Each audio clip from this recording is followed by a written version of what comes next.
Hey there, welcome to Rave Culture Cast, a podcast dedicated to fans of EDM and music festival culture. My name is Emma Capotis, a festival fanatic and dance music enthusiast who turned my passion for raving into an online career working with some of the biggest names in the industry. Festival tips, advice, hot topics, industry news, music, and more are all discussed here. Think of me as your unofficial rave mom, here to help you navigate the EDM community and festival world. Tune in every Wednesday for your weekly dose of peace, love, unity, and respect.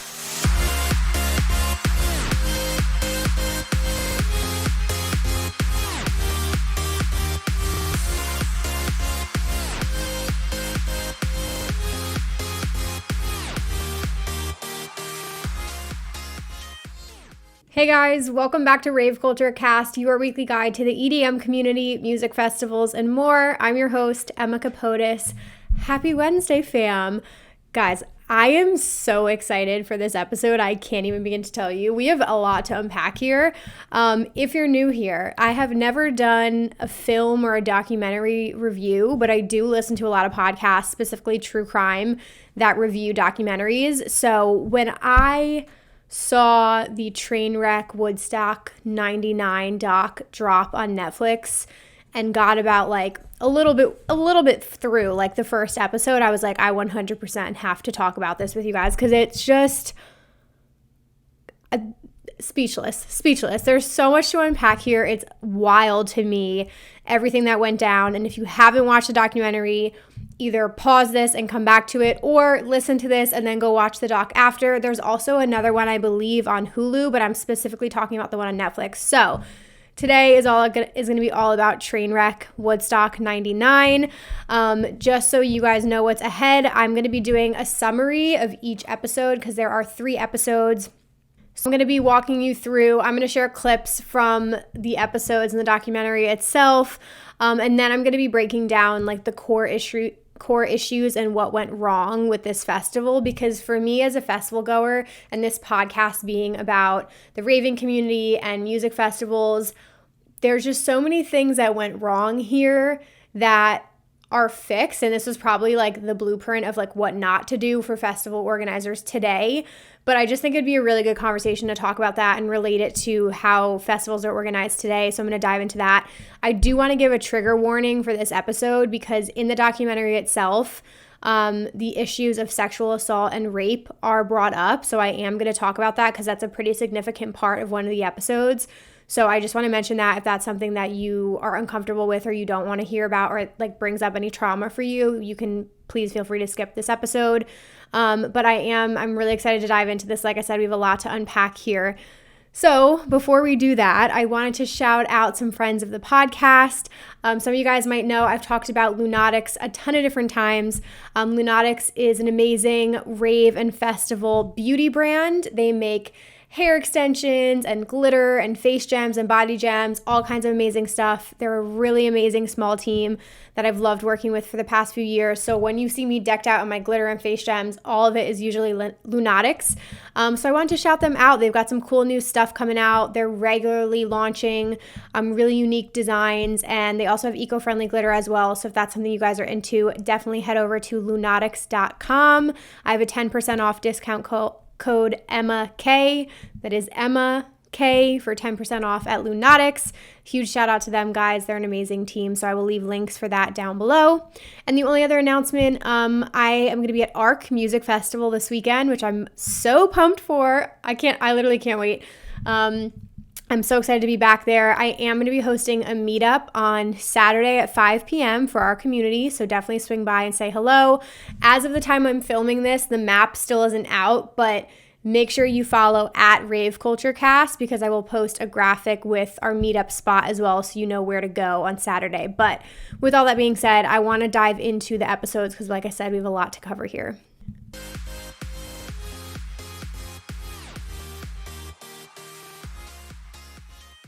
Okay, so before we dive into episode 1, I really quickly wanted to touch on the idea of Woodstock and the original festival, which again, obviously is before my generation. I clearly know of it. I know what it stood for.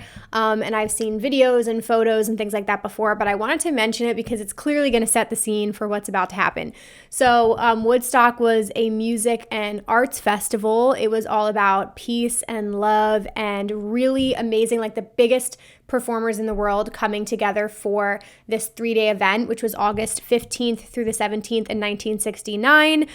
Some of the acts included Richie Havens, Jimi Hendrix, The Who.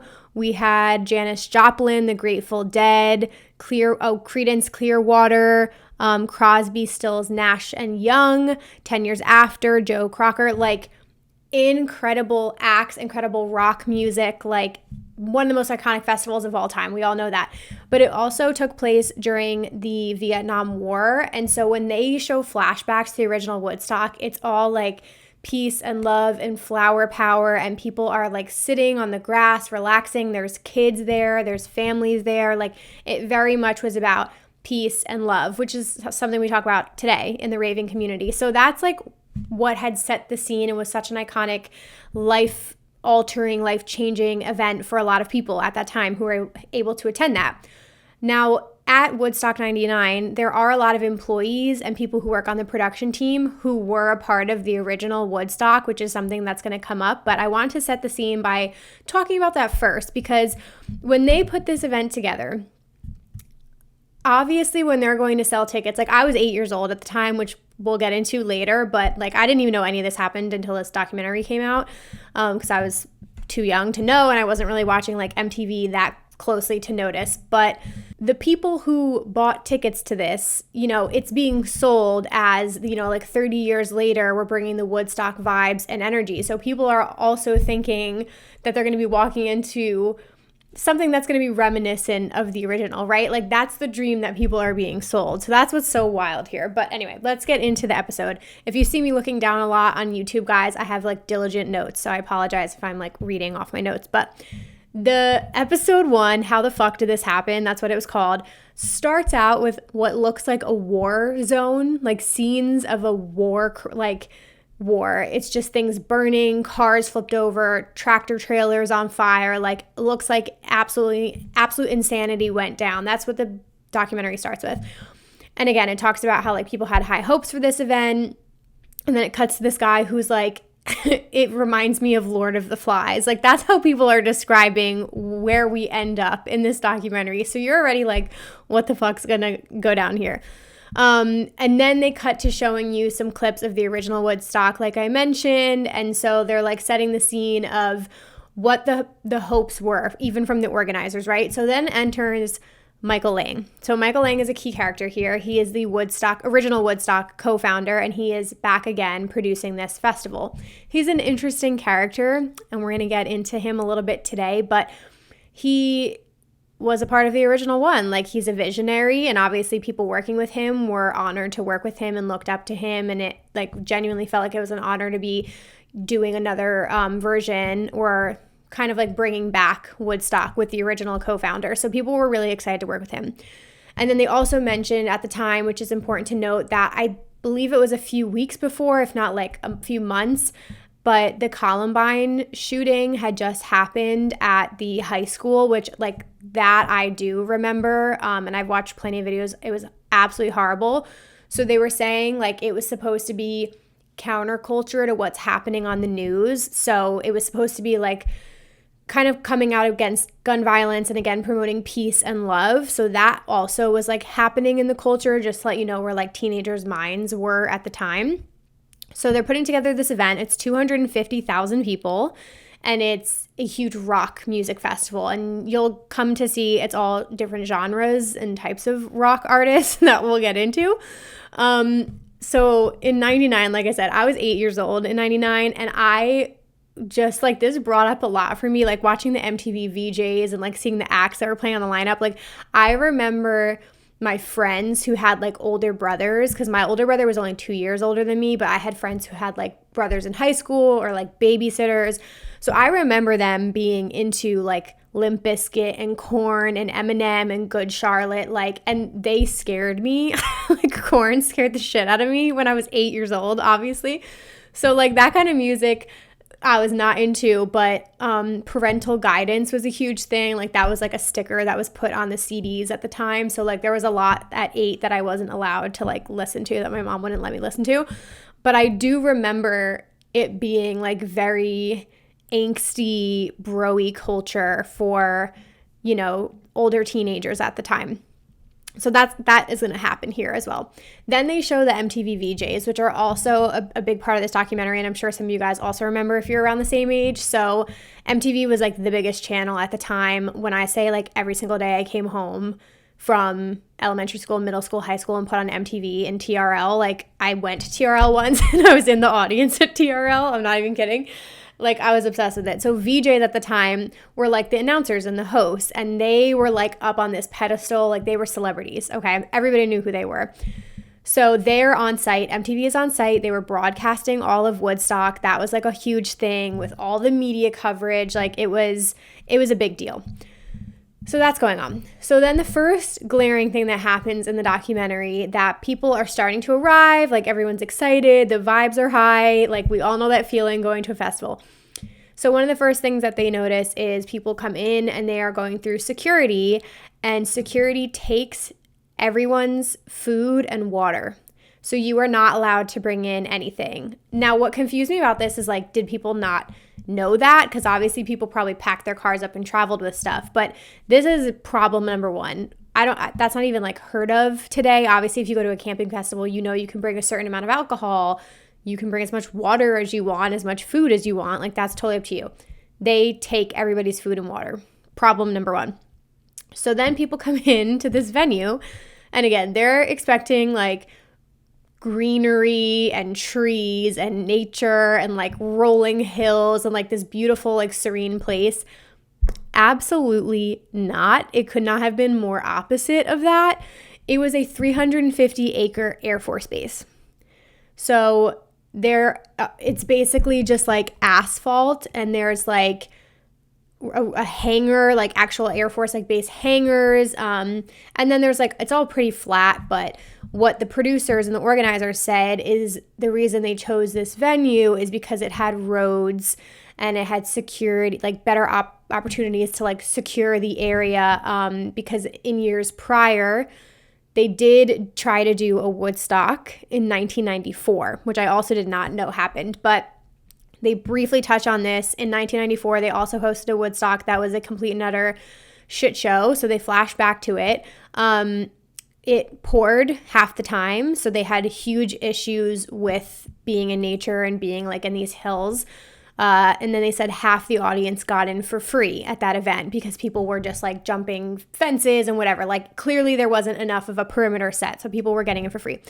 So they liked this Air Force base because they said it had roads, security, and it was just easier, and there wasn't as much grass, so then they wouldn't have to deal with mud if they had bad weather. So that was the reasoning that they chose this Air Force base. Then enters John Scher. So Michael Lang is the first important character, and John Scher is the second one. He is from Metropolitan Entertainment, and was a massive like promoter of big rock shows. He's also the other organizer. So him and Michael Lang are essentially partners in Woodstock 99. So this is when we get to problem number 2, which is a comment that John Scher essentially makes. He says that the thing that they are basically like not motivated by, but they make a statement that Woodstock 99 has to make a profit. So this is when the theme of greed essentially enters the picture here because of the issues that they happened at 94 and so many people getting in for free. He's talking about how they didn't make any money on that event and that they need to make money on this event. So they book some of the biggest rock acts in the world, which we're going to come to see, to sell tickets and to make money. So it's not like I'm not naive. I know we're not naive. It's not like promoters today aren't trying to make money. Obviously they are. Festivals probably make the most money they ever have, but without sacrificing fan experience. And I know we've all had festival experiences, some good, some bad, but for the most part, they're a cakewalk compared to what this was. But I think you can tell when you're at an event if the fan experience is being sacrificed. And I know like as of recently, we've had festival experiences where you can tell like corners were cut. In this instance, corners were cut for sure. So we're at day 1 of Woodstock 99, right? A countdown appears and it's counting down, and then it starts at noon. And the first act that comes out is James Brown, which, like, what the fuck? Like, was the crowd really there for James Brown? I have no idea. Is he an incredible performer? Yes, absolutely iconic. So it starts with him going on, and his agent is saying he is going to refuse to go on stage unless his contract is paid in full, because he only performed if he was paid in full, so he wouldn't go on stage. So the John Scher is sitting there like, well, we've already paid him X amount of money, like, basically fuck off. We're not paying you more money. And then all of a sudden it cuts to James Brown performing, and he's on stage and he absolutely kills it. And John Scher kind of says, like, once he looked at the crowd and saw how, like, there's 200,000 people there and the energy, like, James Brown realized what a moment this was, and he went on stage anyway, like, despite what the agent was saying. So that's how the whole day starts out. Like, again, conversation about money coming up. Then enters the conversation about substance use. So there was a beer garden on site at Woodstock 99. And again, they're showing footage of the people arriving, and so many people are so young. Like, I can't even tell you guys. They spoke to people, like, this one girl literally had braces and she was 14. 14. So this was open to all ages, I'm assuming, but people were way too young. Obviously, like, there was way underage drinking going on, binge drinking going on. They're immediately showing people getting, like, high as fuck. So people are smoking a ton at this event. There's ecstasy brought up in this, situation. But at this point, it's like, cool, everyone's excited. We're starting to drink. Like, it's 12 o'clock. Let's start to drink. And one of the people they interview starts talking about how he takes mushrooms for the first time, right? Like, people brought acid, mushrooms. Like, again, it's Woodstock. I'm sure drug use, obviously, at the time was, like, very free, just with, like, the psychedelics movement and everything. So that starts going on. Kids are underage doing all kinds of stuff. So this is, like, setting the scene of what's to come. Then they bring up that there was basically nudity everywhere. So again, at this point, it was more about being, like, free and feeling liberated, and that women, just felt liberated to have their tops off. But they were showing pictures of women completely naked. There was videos of guys completely naked. Like, we're going to come back to this because this is going to become problematic. So this is all going on. Then they interview Michael Lang's assistant. I think her name's Pilar, I'm sorry if I said that wrong, who just talks about, again, like, how honored she was to be working for Michael Lang and how big of a deal it was and how much of, like, in awe she was of working with him. And she decided to bring a video camera. So she was also documenting her experience, like, throughout the weekend. So we see some of her footage as well. This is, like, the cool thing is there were employees and people who worked for the staff, again, who had attended the original 69 Woodstock, who wanted to bring the same, like, values and morals of the original. So they built this beautiful, like, wall that had all these, like, peace mural paintings all over them. They had Tibetan monks, and then they also had on site an action park, a movie hangar, and a rave hangar. Shout out the rave hangar. So they were definitely trying to, like, build an atmosphere that was, like, somewhat reminiscent of Woodstock 69. So it's not like everyone wasn't trying and, like, people were just trying to make money. There were for sure, like, some really good apples here. And then they show Pilar saying, we all had high hopes for these experiences and the original values of 69. That was kind of naive. Then it cuts back to the stage and Sheryl Crow is performing. So this is where this gets problematic because Sheryl Crow at the time too, massive act, goes on stage, is doing her performance, and this is when the sexual harassment and the catcalling begins, and there are just, like, men in the audience screaming at her, like, show us your tits, which is, like, great. So not only that, but then it cuts to her doing an interview with, like, an MTV VJ, and people are still shouting from the crowd, like, show us your tits. If that happened today, like, literally, and not that that's completely gone, like, it still happens all the time, but, like, the standard of how you treat a performer, especially a female performer, like, absolutely is not tolerated now. So she plays it off great, but I literally just couldn't help but think, like, what's going on in her head as, like, a respectable performer who has a successful career, who has proven herself, and now these, like, disgusting young men are screaming, like, show your tits, like, fucking gross. So this is when we're now going to talk about like the crowd and who was at this festival. So I already mentioned that there were a lot of younger people there, but there was a huge number of like young, straight white dudes. It was very like fragile male ego vibes, very fratty, very bro-y. And then I literally wrote in my notes, it cuts to the Tibetan monks doing like a chanting ceremony, blessing the event. I'm screaming. That's what I wrote. And then it cuts back to the crowd. And it's like these gross, like, just not that they are gross, but it's just like, they're just rowdy. They're chugging beers, like, you know, doing whatever the fuck they want. So at the time, they make a comparison that, again, like the Columbine shooting had just happened, but then also like things that were on TV and films at the time, like Fight Club had just come out and American Pie had just come out. Like, think about the culture around both of those films, right? Like, that's who we're dealing with here. So now we've got like a combination of things happening. Just to recap, we've got the festival taking their food and water. Then we've got really young people. We've got people doing drugs. We've got underage drinking. We've got a lot of binge drinking. Then we've got like immature, sexually frustrated, hormone raging men in the situation. And then we have organizers who are here to make a profit. Then we're throwing into the situation the weather. So they did not have issues with any rain. However, they had extreme heat. So it was 90 degrees and sunny, and I wrote in all caps, there was literally no shade. There was no fucking shade at this event. Like, literally none. People were trying to find shade wherever they could. And just to bring this into like the, modern day conversation, like, this is why organizers will now have shading structures at stages, away from stages. Like, there are cool zones. Like, there are reasons that we have those now, but there wasn't that at the time. On top of that, there were 25-minute waits on water lines because they took everybody's water. And then this one woman says water at the time was like 65 cents for a bottle of water, and they were charging $4 at the festival, which is like what we pay now, which is insane. So they were gouging prices left and right. This becomes a huge theme for the kids that were attending. They're just ripping people off, again, to make money.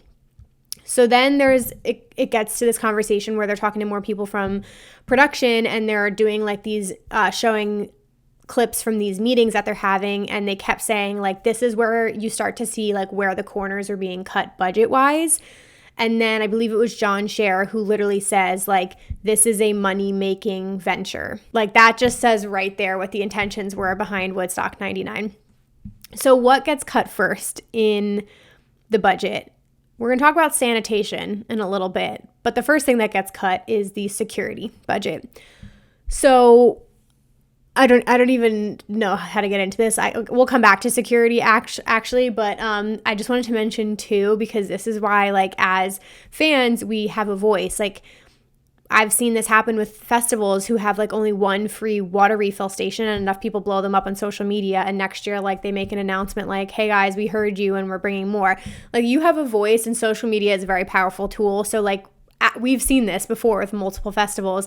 If they fuck up or they do something wrong or it puts fans' safety at risk, like, enough people blow them up on social media that hopefully there's a change for next year. So this next part is the wildest part of episode 1. We're wrapping up here, but then becomes the highlight of day 1, which everybody was essentially there for, which was Korn. I wrote, I'm quaking. I was literally scared of Korn as a kid. I remember like Korn, Freak on a Leash, holy shit. So this crowd was very aggressive, very angsty, very like rage driven. The amount of mosh pits that were at the Korn set was absolutely insane. So this is one interesting thing that I want to talk about. There is a 22-year-old employee whose name was Lee Rosenblatt. He's somebody who's interviewed throughout, who's basically like our voice of reason in this documentary. And so he starts talking about the lineup, and he's like, he was the only person who spoke up to John and Michael about like, hey, who put these names together, essentially? Like, did anybody like really think about this when you put like Sheryl Crow and then Korn and then like Bush and then Jewel? Like, who did that? And like the set times, don't even get me started. So basically, it seemed like they missed the mark, and they really didn't understand the audience at the time or like who they were booking. And so Lee Rosenblatt says the adults essentially had no idea of the lineup that they put together. So now we're going to cut back to Korn. So you can like sense the chaos building in the crowd. Like the sun has gone down. People are fucked up. They've been in the sun all day. They're getting, gouged prices left and right. And you can just like see Korn come out and like the entire crowd. I wrote, my mouth is wide open watching the waves of people. I've never seen anything like that in my life. Like literally it's 200,000 people just like moving and swaying, mosh pits everywhere. And all I could think to myself too is like, is there no other stage? Because other than the Rave hangar, I thought that they mentioned there was a second stage, but they didn't show it at all. So I'm not really sure. But all I could think is like, this is why they have crowd control at other events. Like they will put headliners on at the same time to split the crowd so that there's not 250,000 people at one stage at once. No one did that. Like everybody was at Korn. So that was absolutely insane. Like they put on the performance of their life. It's wild. You can go watch it on YouTube. And then it cuts to Gavin Rossdale, who at the time was like the heartthrob, and he was the lead singer of Bush, which I don't really know anything about Bush at all, but all I gotta say is who planned these set times? Like who puts Korn and like the energy levels up here, and then they're like, okay, and then Bush is gonna come on and close the show. So luckily everything goes well, and he did like okay, and he was a little bit more like peace, love, let's love each other vibes. But this is just the beginning of the night. The night is far from over. So now we're going to get into episode 2, and I'm going to take a super quick break before we get into it.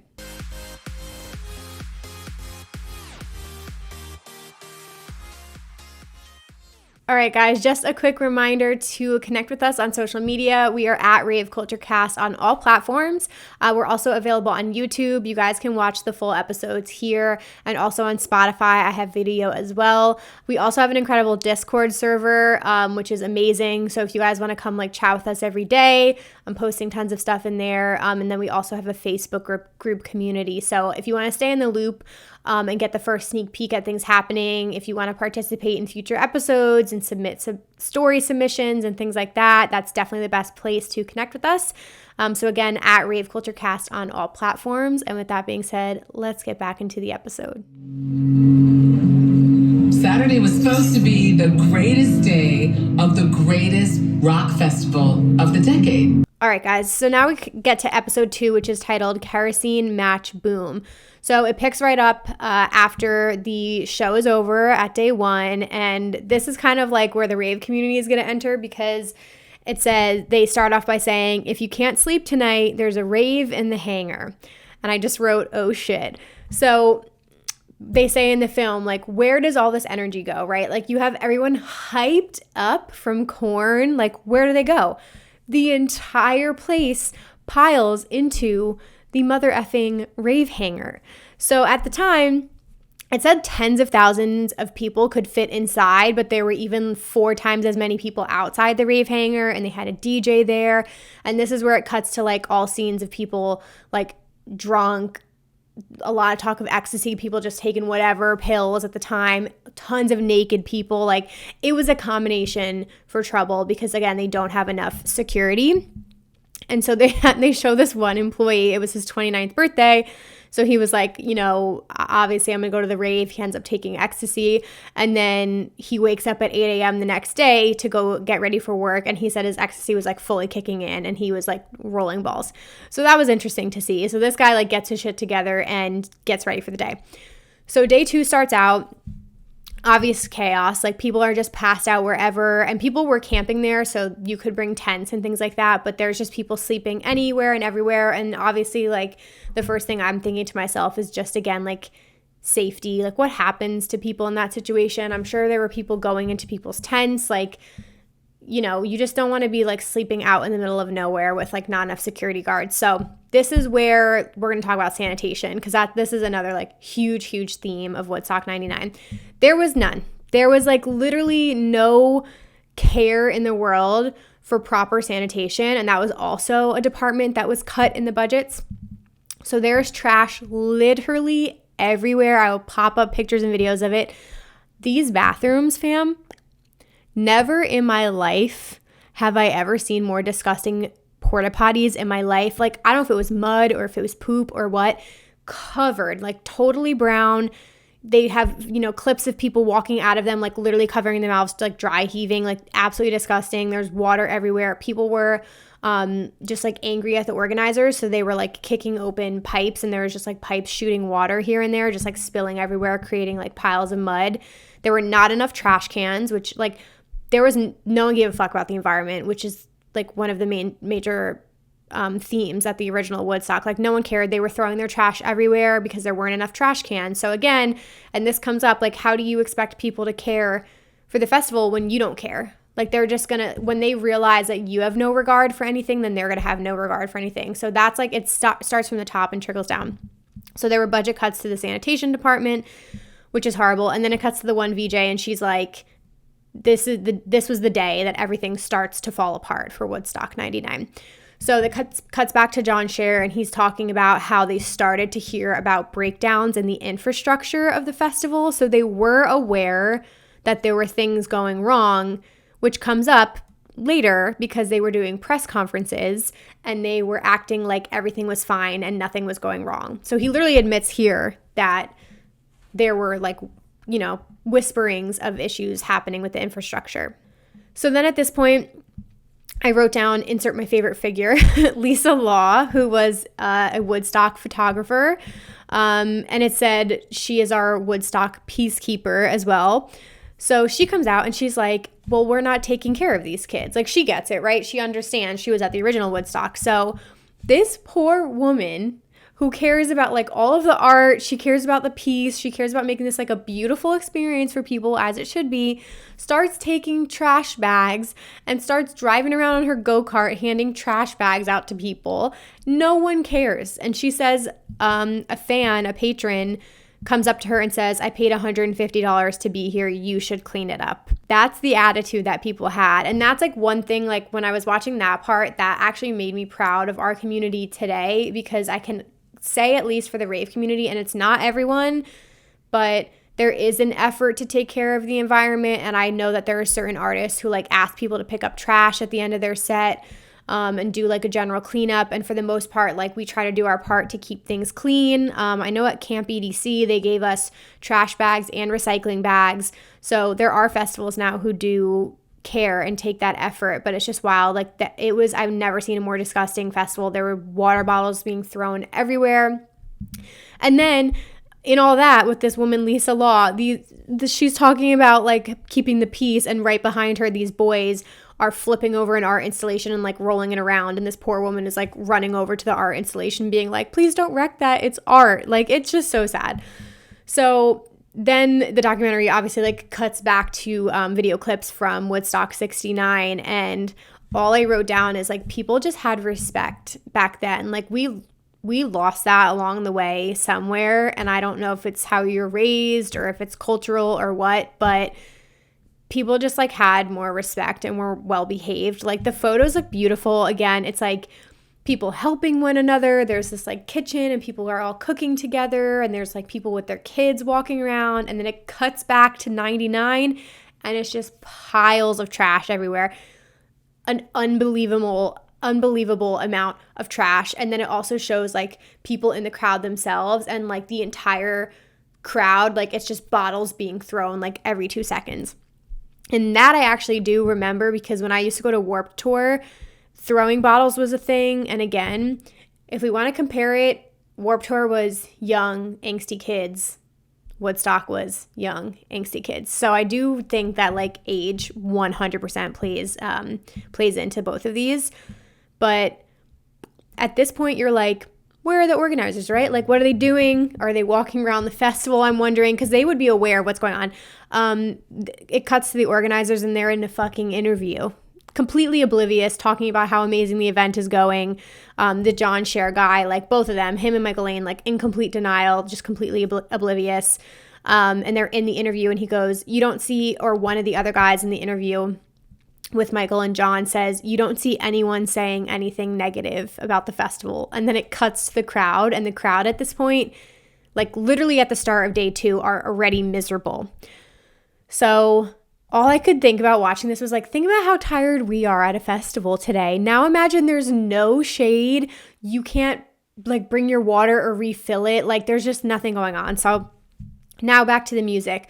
Next up we have Kid Rock, who also, I forgot to mention him before, also was like literally everywhere at the time. Also very like bro-y. At this point, it's boiling hot in the crowd. It's extremely hot. People are very close to each other. Kid Rock comes out, does this whole performance, gets people super amped. And then we finally get to hear from the EMTs and the paramedics because we hadn't touched on that yet. So they were reporting that people were passing out from heat stroke. They showed video clips of kids who like literally the sunburn was horrible. Their skin was dry to the touch. Like they were just not drinking enough water. And then they also showed video clips of people just like chanting water in the crowd. So the negligence is just insane. Like the fact that nobody died, you know, I was just going to knock on wood. This happened like literally over 20 years ago. Just like the negligence and like zero care for the attendees is just wild. So then at this point, now they're going to show you the complete opposite end of the spectrum. So that's what's happening in the crowd. Now we're going to go backstage and we're going to go to the artist lounge and what's happening back there. The artist compound was like a red carpet, as Fatboy Slim describes it. It was completely sponsored. It was like a media frenzy. There was Budweiser, there was Converse, they're getting free stuff. They're arriving in stretch limos. Like it's just wild to see because like even as somebody who has been on both sides, like I've been in artist lounges and I'm also in the crowd all the time. And it is wild, like, you know, they obviously want to treat the artist like so extremely well, but for the organizers not to go in the crowd and be involved in the crowd to like actually know what the attendees are feeling, it's just wild because when they're in the back, they have no idea what's really going on. So that was kind of like juxtaposing what Woodstock 69 was about versus like this, which was a money-making machine, like completely different intentions behind it. So at this point in the festival, now the crowd starts turning. So now they're angry enough and they start getting pissed. So they're pissed at the festival. They're pissed at MTV. They start throwing things like, because they were broadcasting the event on MTV, they start throwing things at the VJs. And then this is where we're going to talk about security. So the third big issue here is security. So they called them the Peace Patrol, you guys. These bitches had Peace Patrol on their t-shirts. I literally was rolling on the floor laughing. That's what I wrote. I was like, is this a joke? They interview this one kid who was security and they go, what does Woodstock mean to you? And he goes, money, sex, and bitches. That's what this kid says. No one was vetted. They literally just like hired anyone that was like in the area. Sorry, I'm getting comfy. Can you tell I'm getting like riled up? It was just kids who wanted money, who wanted drugs. This one guy's talking that he literally sold his Peace Patrol t-shirt for $400. It was a complete and utter joke. And the thing that scares me about this, which we're going to get into, is the safety of the female attendees because of the sexual assault that happens at this festival. So I wrote, this is where my skin starts to crawl.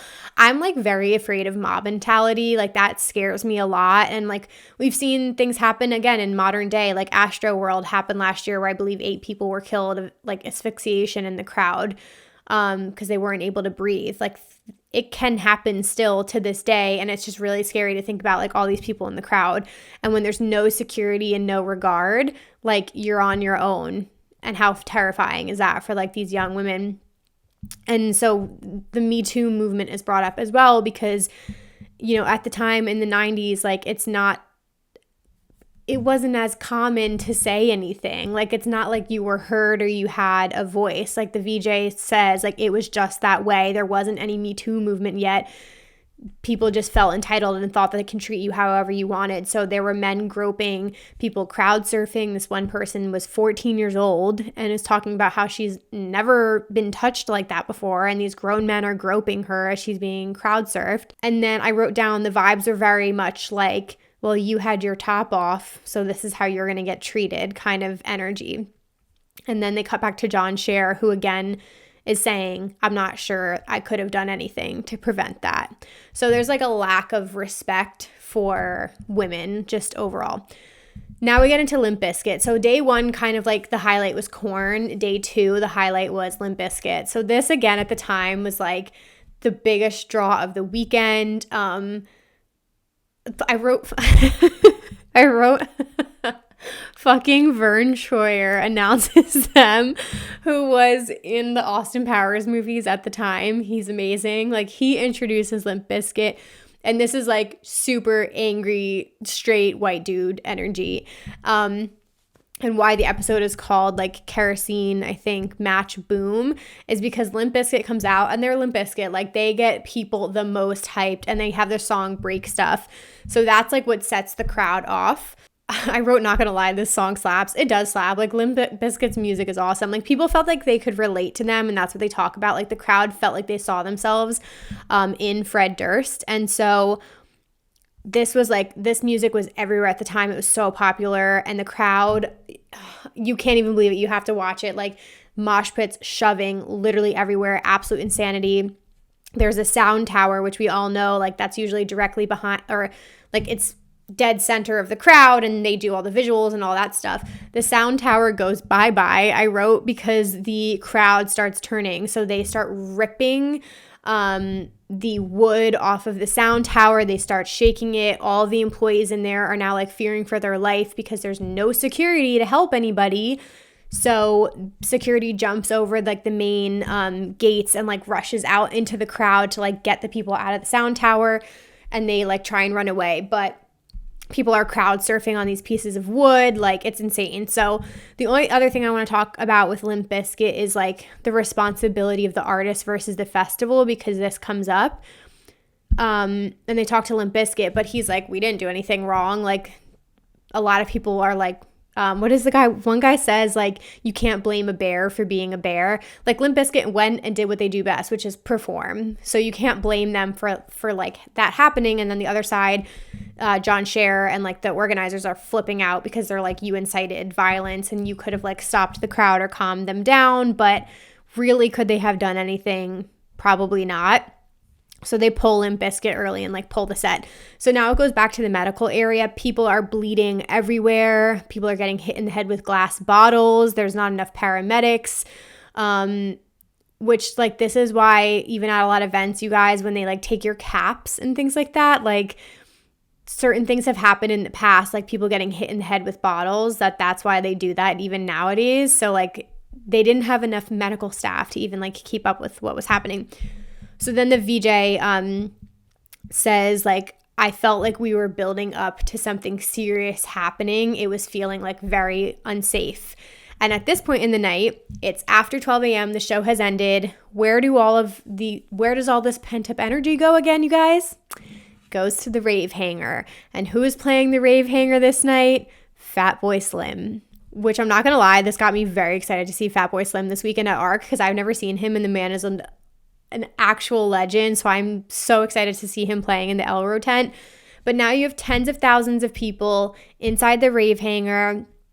Fatboy Slim comes on, they interview him. He had no idea what had happened earlier in the day. Like, he didn't really know any of the shit that just went on with Limp Bizkit and all the violence that had happened. So it's just crazy. Like, they show this hangar, and it's obviously like lights and lasers, but it's very dark. There's no security. There's people handing out drugs everywhere. There's people having sex everywhere.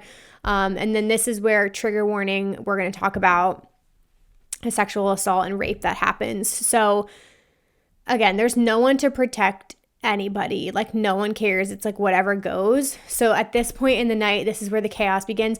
A van starts driving into the crowd, and fans had hijacked this van. And the person driving, somebody says, like, they looked at him and his eyes were like completely glazed over and not present, which is terrifying. Like, they could have killed people driving this through the crowd. So people are throwing things on the stage because they ended up stopping Fatboy Slim's set they were like, we're not going to continue the music until this van gets out of the crowd. So people started throwing bottles at Fatboy Slim.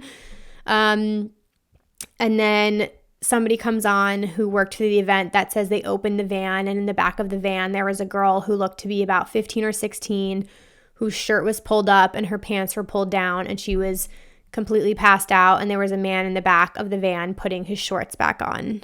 Beyond traumatizing, and that's one instance that's mentioned in this, but like, how do you let this happen to people? They are your responsibilities. Those young women, those young men, they are your responsibility, and their safety is the utmost importance. So it's like absolutely disgusting. Like the guy was like, I didn't even know what to say or do. It was just like, I cannot even believe this is happening here.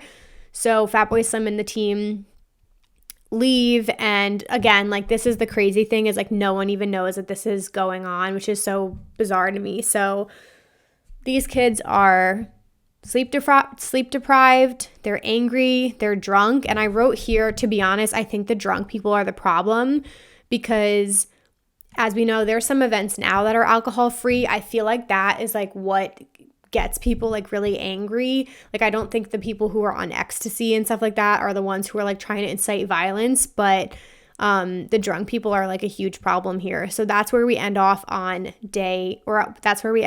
episode 2. So I'm gonna take a super quick break, grab some water, and then we will wrap up with day 3.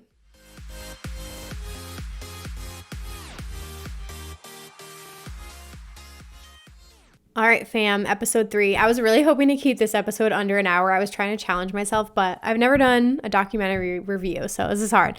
So episode 3 is called You Can't Stop a Riot in the 90s. So this one kicks off the next day after the incident at the Rave hangar, and it kicks off with Willie Nelson on stage singing his little heart out. And then it shows one of the employees saying, at this point, it literally looked like a refugee camp. The bathroom and the trash situation was literally insane. It was disgusting. Like I mentioned, people were smashing pipes, so there was water everywhere and flooding everywhere, and there was this is the disgusting part.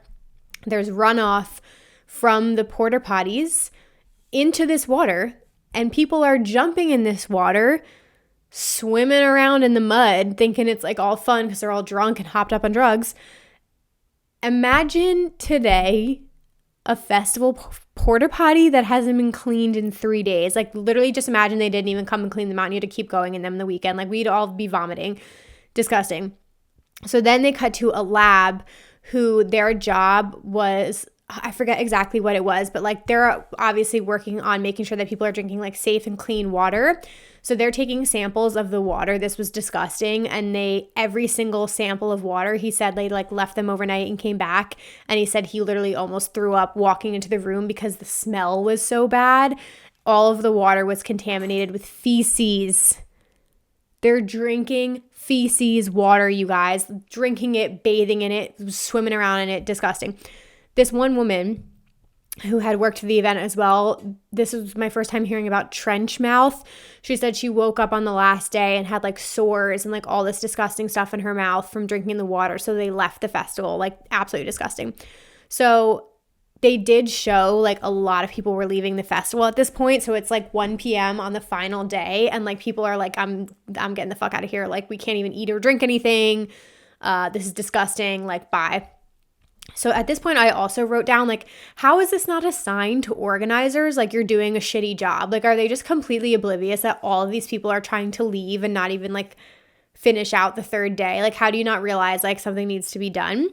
So one thing to note about the final day is that they said people were holding on because they were teasing this, like, end of Woodstock surprise act, and people thought it was going to be like a really big like surprise artist that was going to come on last, so they were waiting around for that. And then Jewel comes on stage, which Jewel at the time too was like America's sweetheart. Like, everyone loved her story is amazing, and literally all I could think about when she was coming on stage is like, what kind of harassment is Miss Jewel gonna get? But something happens with her set and she ends up leaving early as well because like the show just didn't go well. So like they book it out of there and she's like, that was a weird experience. So now at this point on the third day, they just kept talking about how angry the crowd was. Like, it was just like very palpable. You could just tell people were just so angry and so unhappy. And again, like rightfully so. Imagine you were promised a Woodstock experience and like look what this got. And this is where they started talking about like social media today, like Fire Festival. Imagine this happened today. That shit would be blown up on EDM Twitter in like 2 seconds. People would be sending photos around to the trash cans. They would have gotten their asses handed to them. So they were luckier at the time that they couldn't have gotten caught so early in the weekend. And again, they're having these press events, which that's what we see next in the documentary, talking about how amazing the weekend's going. John and Michael are schmoozing. John's like, I'm so excited about this experience. We're happy. No incidents have happened, aka a young woman was literally raped in a van the night before, which is a fucking joke that they aren't even aware that any of this has happened, like completely oblivious, playing it up. People had started to literally rip off pieces of the mural, the wall that was painted, the piece wall that was painted. They show clips of people ripping it apart and just ripping up the plywood. And somebody in the press conference asks Michael Lang about it, and he goes, people broke up the wall probably to take home as souvenirs. I literally am at a loss for words, guys. Like, are you just trying to protect your ass, or do you believe the shit coming out of your mouth? Do you know what I mean? Like, I wrote the male ego. And then the mayor was there. Like, the mayor at the time is talking about how successful the event is and like, we'll gladly have them back, probably because they're all getting like massive paychecks, right? That's all going down. Now the sun goes down, you guys, and the Red Hot Chili Peppers are the next like really big act, which like friggin', I wrote butt-ass naked Flea is on stage. He's like always one of the most wildest members of the band, but he's butt-ass naked. This man's like junk is flying in the wind. It's so funny. And I first watched this documentary with my parents on vacation, so that was really funny. But yeah, Red Hot Chili Peppers are on stage. Then they show the staff and like the employees who are totally wiped out. Like, they haven't slept all weekend. They're completely exhausted. And then I wrote in all caps in my note, guys, the fucking candles. The candles. Okay, if you haven't seen the documentary yet, major spoiler alert, I wrote down, I'm at a loss for words. This man's, Michael Lang, during the Red Hot Chili Peppers set, thought that it would be appropriate to do a candlelit vigil. And he thinks that this is going to happen safely.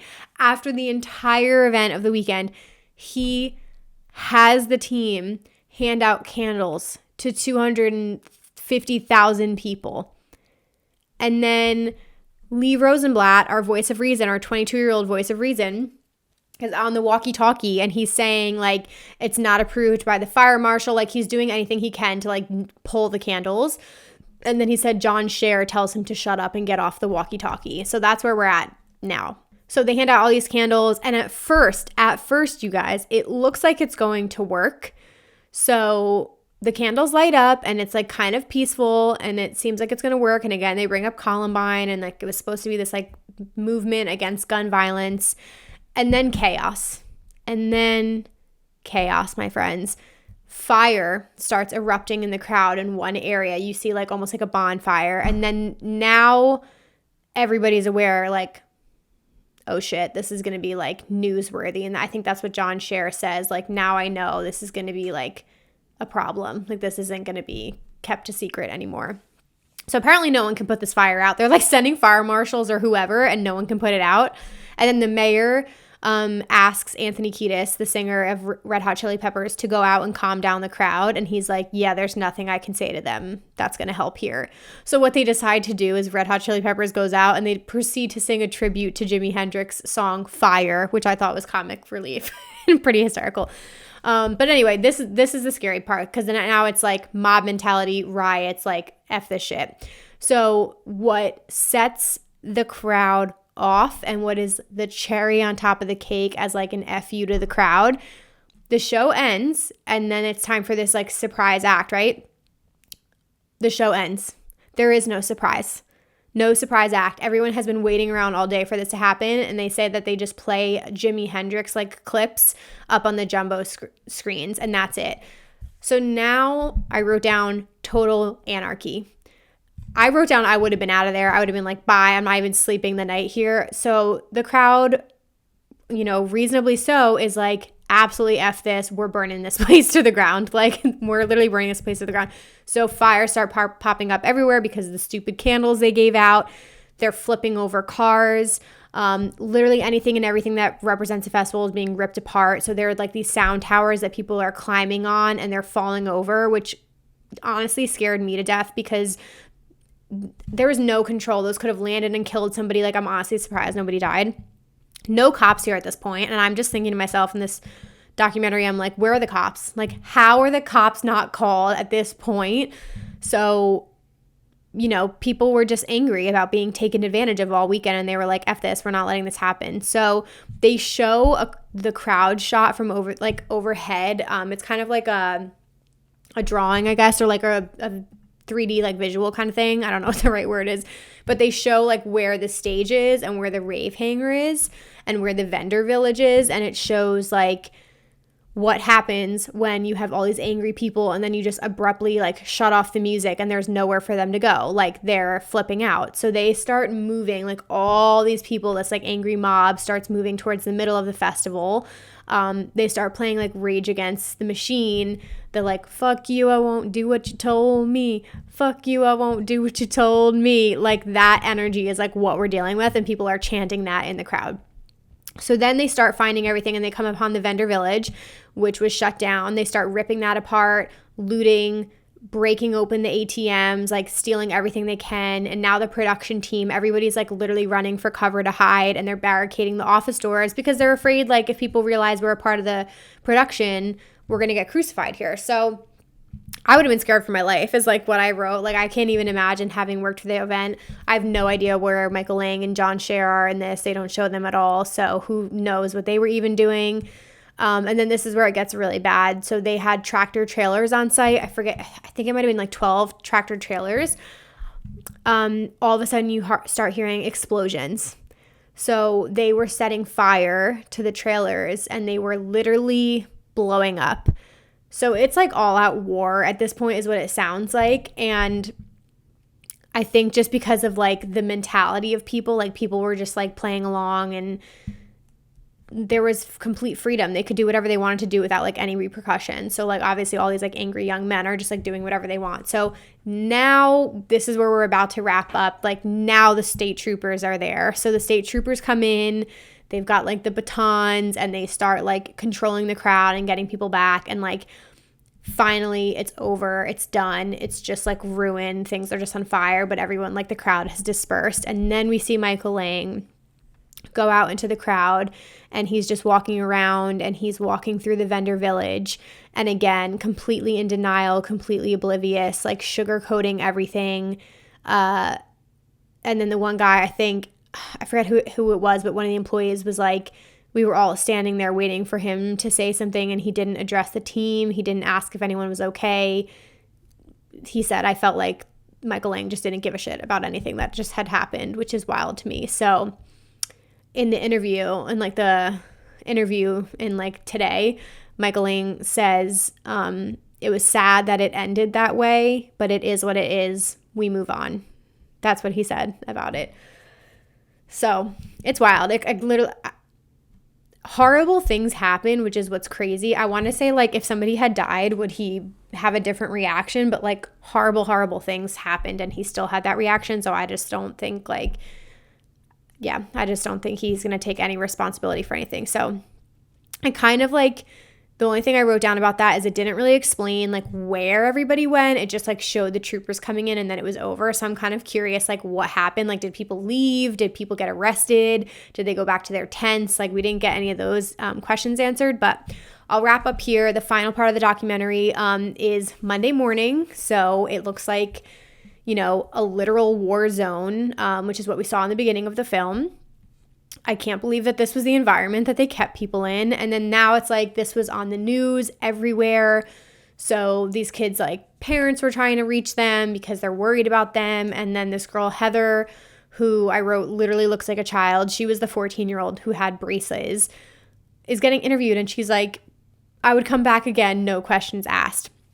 So that's the wild thing, because I saw some people comment on my post saying that, yes, like all that went on, but there were so many people who also were like on the outskirts of the festival, so they really weren't there for some of the things that had happened, so they had a good time because they avoided that.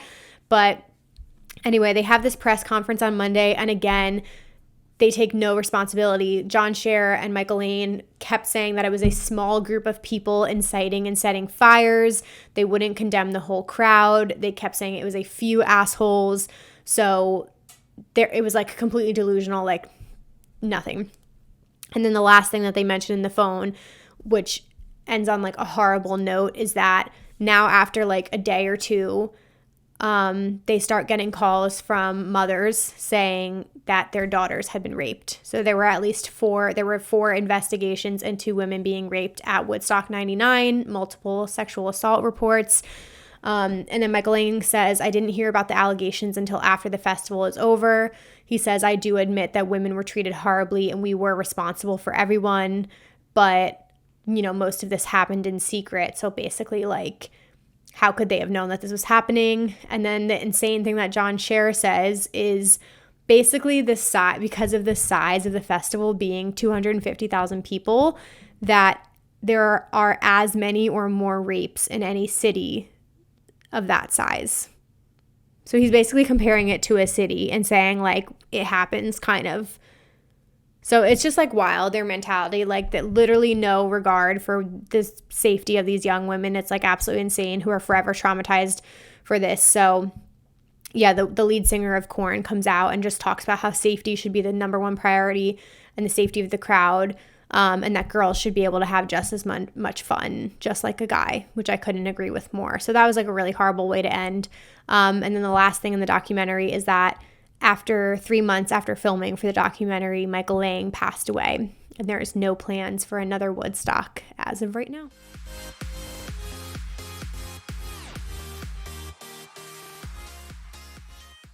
Okay, so I have so much more to talk about on this documentary, but I'll just really quickly recap this stuff before we get into our Rave Culture Cast recap. But I kind of broke down the main issues, and, we've talked about a lot of this already, but obviously the organizers and the lack of organization were the problem from the start. So lack of responsibility, no accountability, way more concerned with this being like a money-making venture than anything else. The venue choice being a huge mistake, like from the get-go. No lack of shade, hot asphalt, just like horrible idea. Then I wrote down the employees. Like the employees were awesome. They cared way more about the event and the fan experience than the organizers themselves. With painting the murals and making sure it was a good experience and handing out the trash bags and talking about the lineup curation and that the candles are a bad idea. Like all these people were the voice of reason if only they had been listened to. You know what I mean? The sanitation, obviously, huge issue. Like most of this is addressed today, I would say, like making sure we have clean water, free water refill stations, the bathrooms that weren't clean, not enough trash cans, like all things that I believe, we still have trash as a major issue, which always makes me upset. Like, please throw out your trash if you can, you guys. Like, don't just drop it on the floor. I think the artist, like, was probably a core issue with this festival. Like, the curation itself was kind of wild, and, like, there almost seemed to be, like, no thought to the set times either. So that was pretty insane to me. Plus, I also wrote down like the harassment of the artists themselves, like what Sheryl Crow had to go through was just really gross and disgusting. Then, insert substance use here, like the amount of heavy drinking, the drug use, people being so young in the crowd, like they don't cut people off back then. You know what I mean? Like that's not even a thing. Who even knows if they were checking IDs? Probably not. Then the rave hanger, like it seemed like a cool idea, and I liked that on Friday and Saturday they gave some place for people to go to, but there was no security. Like the lack of security across the borders might have been the biggest issue, I would say, because nobody was taken care of and nobody felt safe, which led to the sexual assault that was happening, rape, people feeling unsafe, people getting injured. Like that then led to the violence and the riots. So all around, absolutely insane. I do recommend that you guys check it out if you haven't already. Again, it's on Netflix. It's just wild to see. Like, you're going to be in awe, especially if you're a festival goer like me, and it does make you feel grateful, I think, for our organizers today. Like, I looked at that being like, wow, it's a good walk in the park now compared to what this was. Like, honestly, it was really wild to see all of that. So I'm very happy for the things that we get to have nowadays. So I think that's pretty much everything here, you guys. I want to dive into our Rave Culture Cast recap, and I will try to go through all of this stuff quickly because I definitely have a lot to cover here. But First, I wanted to talk about this because this was a big thing that I talked about in the podcast. Last week, there was a scare at Base Canyon, which some of you might know about, that a man, basically somebody was arrested under the idea. People thought that there was going to be a mass shooting at Base Canyon, essentially. Somebody was arrested who was acting very suspiciously in the parking lot, and a festival reported that police are backpedaling now, claiming the suspect's intent was not to cause a mass shooting. They were arrested. They had a possession of a dangerous weapon and 1 count of unlawful carrying or handling of a weapon. But they said, it's not, the investigation is not finished yet, but they can say now that they do not feel like the intent was mass shooting. So that at least makes me feel better. But again, you guys just have to be safe at these events. Secret Project is a music festival that's going down in Amsterdam. We have the lineup from that festival, so I want to take you guys through that really quickly. So this is all like incredible house and techno acts. This is going to be taking place at ADE this year.